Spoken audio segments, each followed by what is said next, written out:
All right, buckle up for a deep dive today into a topic that, well, it touches just about everyone in our modern world: distraction. Our source for this exploration is the incredibly insightful book Indistractable: How to Control Your Attention and Choose Your Life by Nir Eyal with Julie Lohr. So our mission today is to really unpack what it means to become indistractable and, arm you with the core insights from this book. Think of it maybe as a shortcut to understanding why we get distracted and, maybe more importantly, what concrete steps we can actually take to regain some control. Yeah, and what's particularly powerful about this book, I think, is how it challenges a really common assumption. Yeah. The idea that technology is the root cause of all our distraction problems. Instead, it offers this, well, refreshing perspective. It argues that becoming indistractable isn't really about ditching your devices, but it's more about cultivating an essential skill for our time, which is controlling your attention. Controlling attention, right? And it really isn't just another productivity or, self-help book. Authors like Greg McKeown, James Clear, Adam Grant, they've all praised it. Some even called it the most practical and realistic approach to balancing technology with well-being. Now, Nir Eyal, you might remember, also wrote Hooked: How to Build Habit-Forming Products. So if he literally wrote the book on how products hook us, well, what does it mean that he's now teaching us how to unhook ourselves?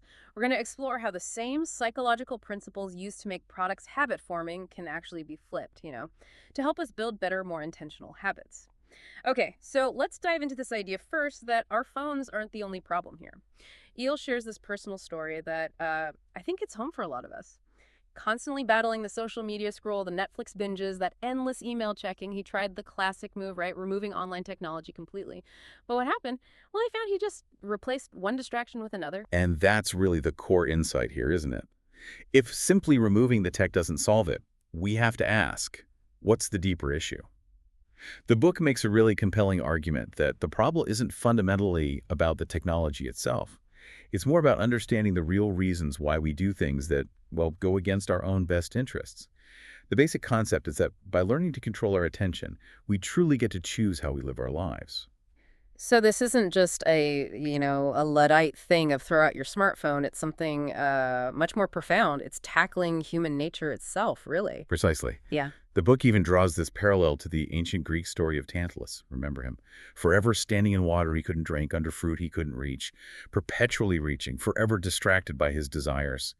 It's quite a powerful metaphor for our modern struggle, don't you think? It really is. Okay, with that framing, let's unpack two really critical concepts. These are sort of the backbone of Eyal's whole framework. Yeah. The difference between traction and distraction. Right. So traction, it comes from the Latin trahere, meaning to draw or pull. It refers to any action that moves you toward what you genuinely want and intend to do. Distraction, then, conversely, is anything that draws you away from what you really want. And what's crucial here is that both traction and distraction are prompted by triggers. Triggers, and these can be external or internal, right? External ones are the obvious things: the pings, the dings, the phone calls, maybe a coworker stopping by your desk. But what's really eye-opening here, I found, is the book's emphasis on the internal triggers. Exactly. Internal triggers are those cues that come from within us. Often they're uncomfortable feelings like boredom, loneliness, maybe feeling sad, stressed, even just uncertain. The book really stresses this point that the wealth of information means a dearth of something else, a poverty of attention. Our attention and our focus, it argues, are basically the raw materials of human creativity and flourishing. If we don't get a handle on those, we're kind of building on shaky ground. Right. So with that understanding of internal and external triggers, the book then introduces this really useful framework, the Indistractable model. It's built on 4 key strategies to help us become indistractable. Today, we're going to dive deep into 3 of them: master internal triggers, make time for traction, and hack back external triggers. And ultimately, being indistractable, according to Eyal, means consistently striving to do what you say you will do. Okay, so first step, mastering those internal triggers. What really motivates us deep down to reach for that distraction? Well, the book uses this fascinating anecdote about Zoe Chance. She's a Yale professor. She found herself becoming, well, kind of obsessed with the Strive smart pedometer. What started as, a positive tool for health has sort of morphed into this compulsion. And this illustrates a really crucial point. Right. Our motivation isn't always about seeking pleasure. Very often, it's actually about escaping discomfort. That quote. Even when we think we're seeking pleasure, we're actually driven by the desire to free ourselves from the pain of wanting. That really flips the script, doesn't it, on how we usually think about distraction. It means those quick fixes, TV, junk food, endless social media, they're often just the proximate causes. But the root cause is our desire to escape some kind of internal discomfort. So blaming the smartphone is, as the book says, just as flawed as blaming a pedometer for making someone climb too many stairs. It's not the tool itself, it's our relationship with discomfort. Absolutely. And this leads us straight to a critical challenge.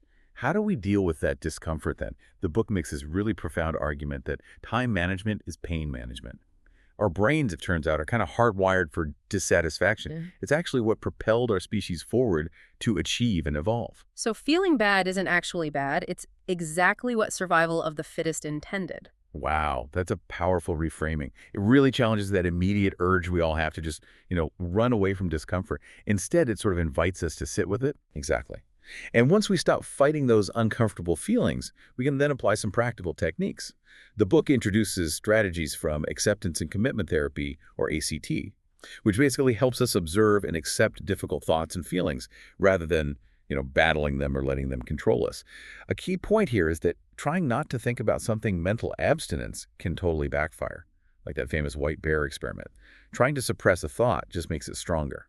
So resisting desires often just keeps the unwanted behavior going. Okay, so if we shouldn't just try to suppress these urges, what should we do instead? What's the alternative? Well, the book outlines 4 practical steps. It calls it reimagine the internal trigger. First, look for the discomfort that comes before the distraction. Really notice what you're feeling right before you reach for your phone or whatever it is. Second, write down the trigger and how you felt. Maybe keep a simple distraction tracker, just a little log where you note the urge, what you felt, what you did. It's almost like journaling your distractions. Third, explore your sensations. Notice where you feel the urge physically in your body. Is it like a tightness? Restlessness? And fourth, beware of liminal moments. These are those little transition times in your day, waiting at a red light, the few minutes before a meeting starts, the space between tasks. That's when you're really susceptible. And this is where the 10-minute rule comes in handy. If you feel an urge, tell yourself you can give in, but only after you sit with the urge and try your main task for just 10 minutes first. It helps build awareness. Huh. This all sounds like a way to actually, sit with the discomfort, acknowledge it, instead of just reacting and running away from it instinctively. Precisely. Then, the book suggests we reimagine the task. There's this great point from Ian Bogost, a professor of interactive computing. He suggests that fun isn't just about feeling good, it's about really capturing attention. And the exciting part is, we can actually use the same kind of neural hardwiring that gets us hooked on games or media to stay engaged in tasks that seem less appealing on the surface. So it's about making the work itself more engaging, not just relying on external rewards or sheer willpower. Yes, exactly. It's about adding deliberateness and novelty to make a task more inherently engaging. The book puts it beautifully. Fun is looking for the variability in something other people don't notice. It's breaking through the boredom and monotony to discover its hidden beauty. It's kind of about finding the game within the work. Okay. And then finally, under mastering internal triggers, there's reimagine your temperament. This tackles that common belief that willpower is like a muscle, a finite resource that we just run out of. Right. While the older ego depletion theory suggested willpower could run out, more recent research shows something really fascinating. It seems that people who believe willpower is a finite resource are actually more likely to show signs of depletion. Our beliefs about it, it turns out, profoundly influence our actual capacity for self-control. Wow. So if you constantly label yourself as having poor self-control, you might actually be creating a kind of self-fulfilling prophecy. Exactly, it seems that way. And the powerful solution the book offers here is self-compassion. It argues that self-compassion makes people more resilient to letdowns by breaking the vicious cycle of stress that often accompanies failure. Mm. So instead of beating yourself up when you slip up, which we all do, treat yourself like you would treat a good friend. Yeah. With understanding and encouragement. Okay, so once we're maybe a bit better equipped to handle those internal triggers, the next critical piece of this indistractable model is to actively make time for traction. Because, as the book wisely points out, you can't really be distracted from something unless you know what that something actually is, right? That's spot on. Yeah. The book really emphasizes the importance of turning your values into time. There's this great quote from the German philosopher Goethe, "If I know how you spend your time, then I know what might become of you." It's a powerful challenge, isn't it? Because too often we're incredibly busy, But that busyness doesn't always line up with our deepest values. Right.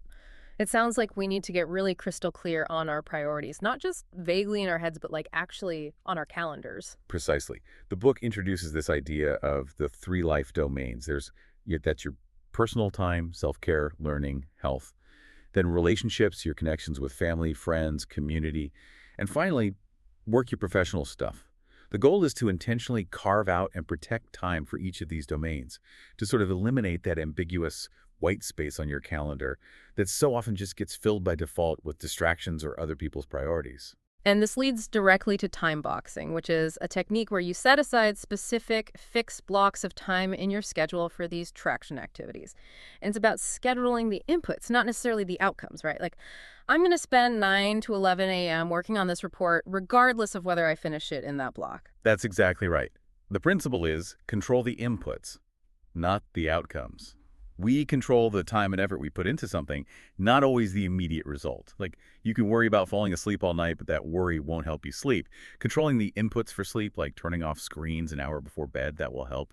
Same principle applies to work and life. Okay, next up, the book tackles something I think many of us are guilty of overlooking: schedule important relationships. This feels like a big one because so often our most important relationships kind of become residual beneficiaries. They just get whatever time is left over after everything else. And the consequences are quite real. A lot of conflict in personal lives happens simply because people don't explicitly make and protect time for their loved ones. Research even shows that a lack of close friendships can be as hazardous to your health as smoking. And socially disconnected people are, according to researcher Waldinger, simply less happy. Hmm. The book is pretty blunt about it. This is how friendships die. They starve to death. Oh, wow, they starve to death. So we need to actively put time for our partners, our kids, our close friends on the calendar, just like we would a critical work meeting. That's actually a huge shift in mindset for many people, myself included. It really is. And this idea of intentional scheduling applies just as much to work. Sync with stakeholders at work. Because without clear scheduling and communication about priorities, work often just devolves into this constant barrage of interruptions, Slack messages, and often unnecessary meetings. Oh, I know I've seen that firsthand. There was that study showing 83% of professionals check email after work. And ironically, those open plan offices, right, they're supposed to foster collaboration, but often they lead to less face-to-face talk and more email and chat messages. It really can become this mess of constant pings and demands on your attention. Yeah, exactly. The book's solution is to use a detailed time-boxed schedule yourself, and then crucially, sync it with your key colleagues and your manager regularly. This helps clarify expectations for everyone, protects your focus time, and allows you to genuinely reclaim your time for deep work, for traction. It minimizes those reactive interruptions. All right, so we've talked internal triggers, we've talked making time for traction. Finally, let's talk about hacking back external triggers. This is about managing all those pings, dings, notifications, and other interruptions that constantly pull at our attention from the outside world. Right. And the core question to ask yourself with any external trigger you encounter is this: is this trigger serving me or am I serving it? We know, it's well documented that many tech companies intentionally design their products to leverage human psychology to keep us hooked. So a lot of our modern struggle with distraction comes directly from these, let's be honest, cleverly engineered external triggers. Yeah, like the famous BlackBerry push email back in, 2003. It was revolutionary then, sure, but it also became this prime example of constant interruption chipping away at focus and productivity. Indeed it did. So the book gives very practical strategies here, starting with hack back work interruptions. There's this really compelling study from Kaiser Permanente in San Francisco. They found an 88% drop in medical errors over 3 years just by having nurses wear simple do not interrupt vests during medication rounds. It shows that simple visual cues can be incredibly effective at signaling to others when you need to focus. So things like putting up a little sign, maybe something polite, like, I need to focus right now, but please come back soon. Or wearing those big noise-canceling headphones that clearly signal I'm in the zone. Right. Or even those red light, green light systems some teams use in open offices. These things can actually make a huge difference in protecting your focus time. Absolutely. Next big one, hack back email. The average office professional spends, get this, over 3 hours a day on email. Just think about that for a second. 3 hours, that's just mind-boggling. And what's really counterintuitive but powerful is the book's advice here. To receive fewer emails, we must send fewer emails. How does that work? Well, the idea is to break the cycle of constant back and forth. So how do you send fewer and receive fewer? The book suggests practical tactics like having open office hours for email, meaning you only check and respond during specific pre-scheduled time-boxed periods, maybe twice a day. It also recommends things like delaying email delivery, so you're not interrupting others constantly either. Aggressively unsubscribing from newsletters you don't read, checking email in batches rather than having it open all day, and treating email more like playing tag. You only respond when a response is truly necessary to move things forward, not just acknowledging every single message. The real issue is often the persistent checking habit, not always the volume of email itself. Okay, that makes sense. Then there's hackback group chat, tools like Slack or Microsoft Teams or WhatsApp.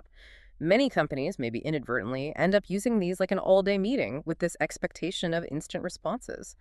But the book argues these real-time channels should actually be used pretty sparingly. Yeah, for group chat, the book lays out 4 clear rules, kind of like a guide. 1, use it like a sonic get in, get out. Short, concentrated bursts of communication, not lingering all day. 2, schedule it, time box your chat checking, just like email. Don't have it constantly demanding attention. 3, be picky. Don't invite everyone to every single channel. Keep groups focused. And 4, use it selectively. It's great for quick, temporary messages, but not for deep discussions or important decisions that really need focused thought or a proper meeting. And speaking of meetings, hackback meetings. Oh boy, meetings can be such major time wasters and huge sources of distraction if they're not managed incredibly well. I know I've certainly sat through my share of meetings that felt, well, utterly pointless, just draining energy. Right? The core principle the book suggests is clear. If we are going to spend our time in a meeting, we must make sure that we are present, both in body and mind. Easier said than done sometimes. So this involves practical things like making it harder to call a meeting in the first place, maybe requiring a clear agenda, stated problem, and proposed solution beforehand. Making meetings primarily for building consensus or making decisions, not just for one-way information sharing that could have been an email, ensuring everyone is fully present, maybe adopting a no devices unless absolutely essential rule, or limiting it to 1 laptop per meeting for note-taking to stop people disappearing into their own screens. Okay, good tips. Finally, we need to bring it right back home by hacking back your smartphone and also hacking back your desktop. I mean, our phones are practically glued to our hands these days, and they are, without a doubt, a major distraction culprit for most of us. Absolutely. So the book provides 4 really actionable steps for getting a handle on your smartphone. First, remove. Just delete the apps that consistently don't serve your values or are huge time sinks. Be honest with yourself. Second, replace. Swap out those distracting apps for less distracting, maybe more beneficial alternatives, like maybe put an e-reader app or a language learning app where your social media app used to be. Third, rearrange. Critically, change your phone's home screen. Make it less tempting for that mindless checking. The book suggests grouping apps into categories like primary tools, things you genuinely need often, aspirations, apps that align with your values like meditation or exercise, and hiding the slot machines, those apps like social media or news maybe on a second screen or inside a folder. And fourth, reclaim. This is about notifications. Turn off almost all of them. The most intrusive are sound, then visual alerts. Use do not disturb modes liberally and customize settings so only truly urgent calls or messages from specific people can break through. Okay, remove, replace, rearrange, reclaim. Got it. And what about our digital workspaces, our computer desktops? Yeah, Hack Back Your Desktop focuses mainly on visual clutter.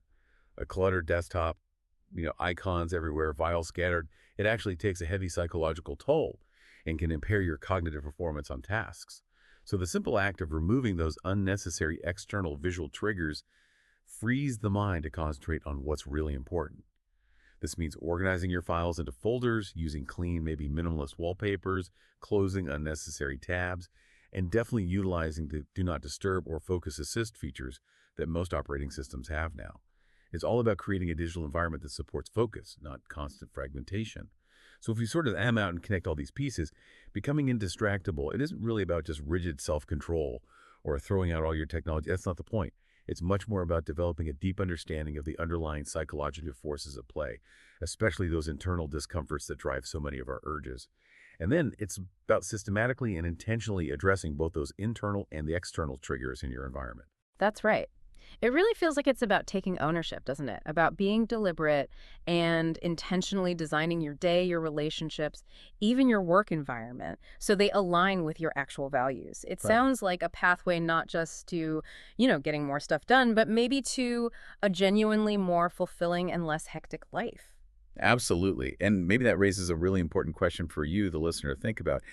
How might becoming truly indistractable, getting a better handle on your attention, how might that not just change your personal output or your productivity, but how might it fundamentally reshape your relationship with your time and maybe ultimately your sense of purpose and meaning in a world that is just so full of noise? Something definitely worth pondering. Thank you so much for joining us on this deep dive today. We really hope this exploration of Nir Eyal's Indistractable gives you some actionable insights, some things you can try to start controlling your attention and choosing your life.